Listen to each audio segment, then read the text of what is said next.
when I have a little bit of a need to talk about cycling while riding the bike, I come to Cycling Paradise in Sydney.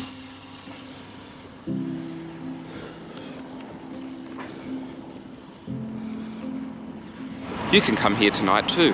It's Tuesday, and this is the beauty of Heffron Park.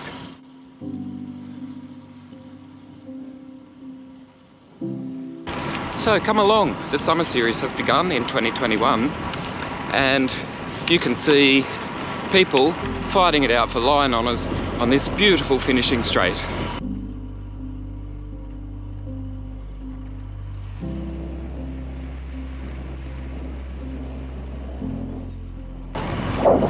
Happy to report, no drunken revellers last night, so no broken glass on the concrete goat track that we know as Heffron Park. Okay, so tyres, right, get on with the story, Rob. I always go long. So, Eagle F1, love them, 2,000 Ks on them, let's say. One puncture, sealed itself, did a story about it. Now, yesterday morning, get a call, Manfred Otto, super bloke, works for Velo Vita. Manfred and I go way back, long story. Anyway, we get on really well. And he knows his cycling, used to be a bike rider, won the King of the Mountains of the 1990 Commonwealth Bank Cycle Classic. Anyway, who cares? He was from Cologne in Germany, now he lives in Sydney. He's a keen camper, and he doesn't ride so much anymore. And I'd probably outclimb him. That's not saying much. Anyway, as I bounce along the concrete seams of Heffron Park, I'll tell you what Manfred called about.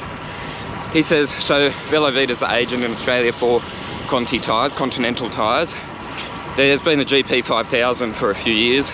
I've ridden it quite a lot in a variety of sizes, and I've ridden it with tubes.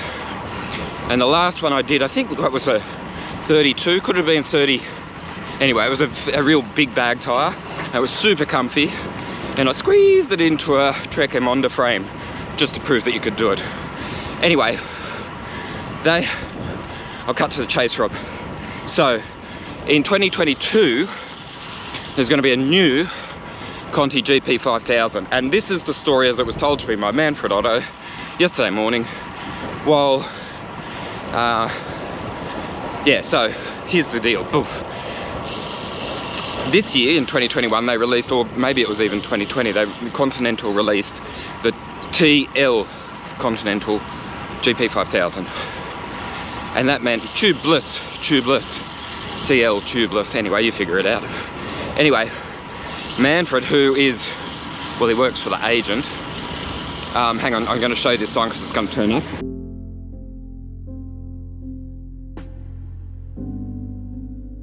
So heaps of improvements to Heffron Park reference there, but none of them relate to this concrete goat track.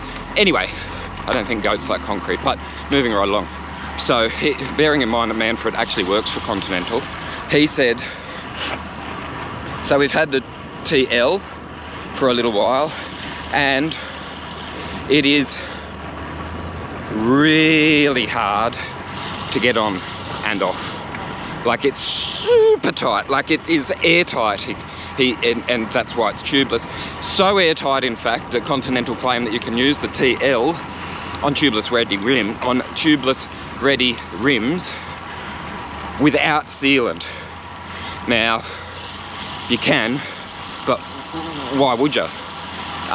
So if you did get a puncture, then, you know, there you are on the side of the road going, I can't get these tyres off.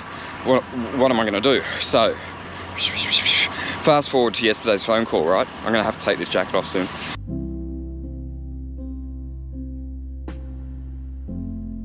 Robbie tells me, so the deal is we've got some new, Continental's releasing a new one, a Continental GP5000 TR. TR standing for Tubeless Ready. That seems a bit more logical than TL being tubeless, but anyway. I don't care about naming protocols, I'm just giving you the guff, right, as it was told to me. So, couple of things. Good morning. Couple of things. The TR, Tubeless Ready, tyres that won't be in Australia until, let's say, January 2022, all going well. So just bear with me. It's a preemptive strike here with this review. They have some media samples, which I'm going to take, because he said, would you like to give it a shot? And I said, shit, yeah, I love it. I'm testing heaps of tubeless tyres, and it's a big topic at the moment, so I'm all keen. Hit me. So that was the Accord as it was brokered initially. Then I just fished for a little bit more detail. I said, oh, what size have you got? 25 mil. I was like, I like GP5000s, and I can't, you know, I'd love to think that if they're 50 grams lighter because of the changes from TL to TR, then I'm real keen. But I like bigger bag tyres, and I'm riding 30s at the moment, and the smallest I've been in the last 2 years is 28 mil, and now you're suggesting I go to 25? I didn't quite go on like that, but I did say, hey, that's Manfred, that's not the ideal scenario for me.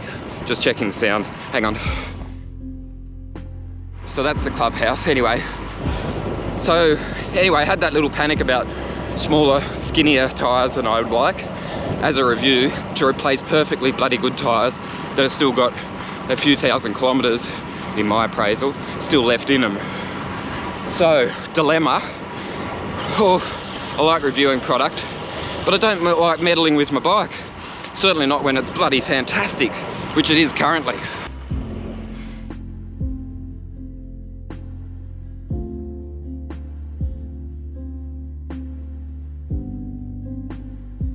Like, seriously, if you need more pictures of this bike, you haven't watched anything that I've done, because I've just been riding this bike and filming it for years. Anyway, so that's it is as it is in its current formation, right? With these beautiful Zip NSW 353 wheels, which are schmicko, and with me Goodyear tyres, which are and with a pigeon in front of me about to fly. Did you get that? Birds and trees and bikes. That's Rob on his rides. I've got a funny tree here on that topic. I'll talk long enough and just take a pause from the tyre rant to show you this. Probably not my favourite tree in all of Sydney.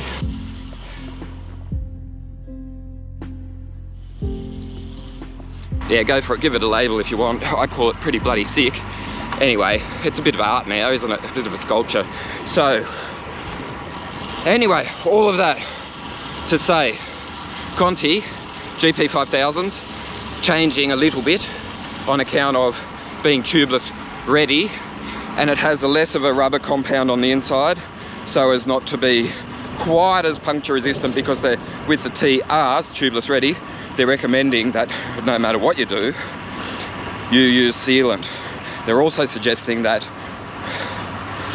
mechanics of the world will like Continental a little bit more when it comes to the newer tyres, because they're not quite such a squeeze to get on. That's what they say. Ha! Anyone who's known Continental over the years knows, my fingers hurt, because putting them on, it's possible, but it can be a task, it can be a chore, can elicit some pain in the arthritic fingers. So I'm not going to do it anyway, because I don't do the tubeless ones. I get someone else to do that. So all of that long ride in advance of my trip to VeloFix to say, so it could be that the next time you see me riding this bike, I'll have changed the tyre setup and I'll be on skinny tyres, and I might be whinging, or I might be going, hey, whatever, that's not too bad, it's pretty fast, pretty aero, pretty whatever. Let's wait and see. So, boom, back to the pimple.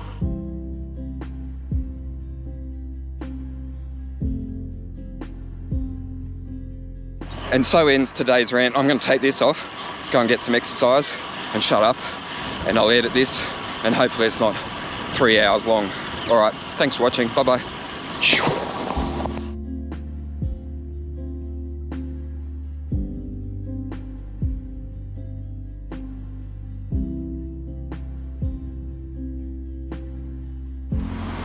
And orange turns to green. So you watch, it'll start pissing down rain now. That'll be funny. I signed off. Anyway, I'm riding again, and I pulled the camera out. Oh, the camera was already out because I was filming myself putting the jacket in the pocket, which was really easy to do. Okay, I'm gonna ride. I'm gonna go to the workshop. I'm gonna probably spend a bit of money. So I'll cheer myself up now before I go, oh, that's expensive. All right, see ya.